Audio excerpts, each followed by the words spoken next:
అయితే కాంగ్రెస్ పార్టీ అధ్యక్ష నా సస్పెన్షన్ని పొలిటికల్గా వాడుకోవాలని ఈ బీఆర్ఎస్ పార్టీలో వచ్చినటువంటి చీలికలను చాలా పెద్ద ఎత్తున వాళ్ళు ప్రమోట్ చేస్తూ ఉన్నారు అధ్యక్ష. ప్రత్యేకించి వారు నాపై చేస్తున్న ఆరోపణ అధ్యక్ష, ఇది ఆస్తుల పంచాయతీ, ఆత్మగౌరవం పంచాయతీ కాదని చెప్తా ఉన్నారు అధ్యక్ష. నేను ఇవాళ మీ ద్వారా తెలంగాణ ప్రజలకు చెప్పదలుచుకున్న అధ్యక్ష నాకు దైవ భీతి ఎక్కువ అధ్యక్ష, దైవ భక్తురాలు నేను. లక్ష్మీ నరసింహస్వామి మా ఇంటి దేవుడు అధ్యక్ష. ఆ లక్ష్మీ నరసింహస్వామి మీద ప్రమాణం చేసి చెప్తా ఉన్నా అధ్యక్ష.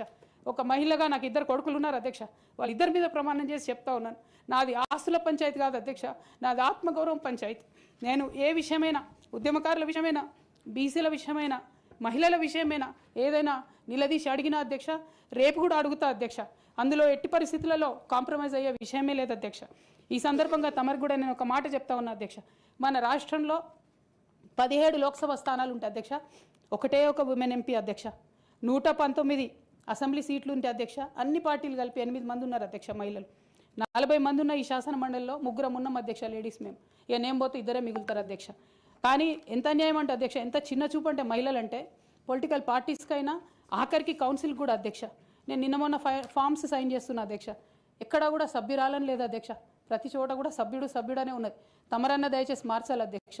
ఈ మొత్తం 4 కోట్ల మంది ప్రజల్లో అధ్యక్ష మహిళల యొక్క పర్సెంటేజ్ అధ్యక్ష మన రాష్ట్రంలో ఇంత అధ్యక్ష, 0.00003% అధ్యక్ష. ఇది మాకుండే రాజకీయమైనటువంటి రిప్రజెంటేషన్ అధ్యక్ష.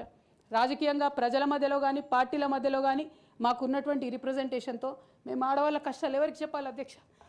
ఒకనాడు కేసీఆర్ గారు అన్నారు అధ్యక్ష, ఈ దేశ రాజ్యాంగాన్ని మార్చాలి, మహిళలకు సమాన హక్కులు కావాలని. నేను అడుగుతా ఉన్నా అధ్యక్ష, పార్టీలు రాజ్యాంగాలు మార్చుకోవాలి అధ్యక్ష.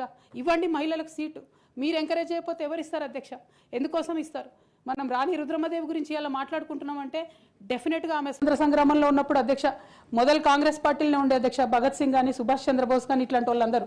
కానీ తర్వాత వాళ్ళ ఫిలాసఫీ వెతుక్కొని వాళ్ళ దారి వాళ్ళు వెతుక్కొని పోయినారు అధ్యక్ష.